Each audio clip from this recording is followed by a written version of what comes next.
প্রিয় দর্শক, আপনাদের ভালোবাসায় আবার আসলাম সেই পাবনা কাশনাথপুর। না কাশনাথপুর তোমাদের বাড়ি? তোমার নামটা কি আরেকবার জানতে পারি? আমার নাম নদী। তোমার নাম নদী। তোমার দেশের বাড়ি যেন কোথায় একবার বলো তো? পাবনা কৃষ্ণপুর। পাবনা কাশনাথপুর। তোমার ফ্যামিলিতে কে কে জন আছে আরেকবার বলো তো আপু? আমার ফ্যামিলিতে আমার দাদি আছে, মা বাবা মারা ও, গেছে। মা বাবা মারা গেছে, শুধু দাদি আছে না? আচ্ছা, শুধু দাদি আছে। ছোটবেলা থেকে তোমার দাদি মানুষ করছে।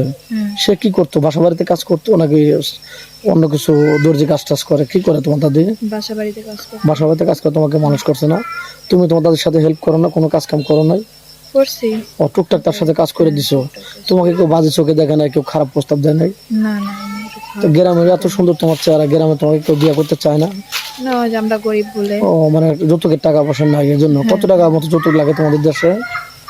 1-2 লাখ 3 লাখ। 2 লাখ 3 লক্ষ টাকার মতো যৌতুক লাগে। তোমার তো দিনে না দিন খাওয়া খুব কষ্টকর নাকি? হ্যাঁ, তা তো যৌতুক কোথায় পাবা?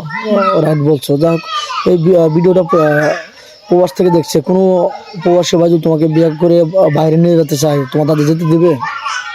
প্রবাসী নিয়ে যেতে চাইলে যেতে যেতে দিবে তোমাকে? হ্যাঁ যেতে দিব। সমস্যা নাই তো? না যাই হোক, কোনো প্রবাসী ভাই যদি বিয়ে করে বাইরে নিয়ে যেতে চান, সেটা নিয়ে যেতে পারবেন, কোনো আপত্তি নেই। মেয়েটা খুবই ভালো। তো যাই হোক, একদম অনাথ, তার বাপ মা নেই। আর কোনো প্রবাসী ভাই যদি একটা বাচ্চা থাকে, তাও তুমি বিয়ে সাথে করবে? হ্যাঁ করব। বিয়ে সাথে করবে না? আর মেয়েটার কোনো আপত্তি নেই। তা খুবই ইতিম অসহায় একজন মেয়ে। মেয়েটার নামাজ কালাম পড়ে, খুব ভদ্র। তো যাই হোক, শুরুর সাথে খারাপ ব্যবহার করবে না তো? না করব না। কারোর সাথে খারাপ রিয়েক্ট করবে না? নামাজ কালাম পড়ো না? হ্যাঁ তুমি তো মুসলমান নাকি? হ্যাঁ। আচ্ছা, যাই হোক, ভিডিওটা লং করতে চাচ্ছি না। তোমার ফোন নাম্বারটা দিয়ে দেবো। ফোন কি কিনেছো আদৌ? ফোন কি কিনেছো? আমার ফোন নাই। তোমার ফোন নেই? তোমার ফোন নেই না? তা তুমি তো রান্না বাড়া করতে পারো নাকি? হ্যাঁ পারি।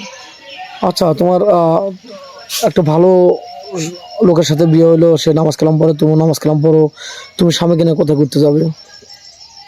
স্বামী যেখানে নিয়ে যাবো সেখানে। ও, স্বামী যেখানে নিয়ে যাবে সেখানে তোমার কোনো চাহিদা নেই?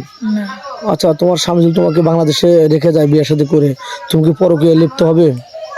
না অন্য ছেলের সাথে কোনো পরকীয়া করবে না তো? না বিশ্বাসের অমর্যাদা করবে না? না। সত্যি বলতেছো? সত্যি। আচ্ছা, অনেক প্রবাসী ভাই আছে, তার ভাই বা তার বাপ মা তার ওয়াইফ সর্বশান্ত করে তাকে ধ্বংস করে দিচ্ছে। সে যদি তোমার বাড়িতে ঘর দর করে থাকতে চায়, তাহলে কি তুমি থাকবে? বা ওরকম কি রাখতে পারবে? সেরকম জায়গা আছে তোমার? তোমার বাড়িতে জায়গা করে সে থাকবে তোমাকে নিয়ে, ওরকম জায়গা আছে?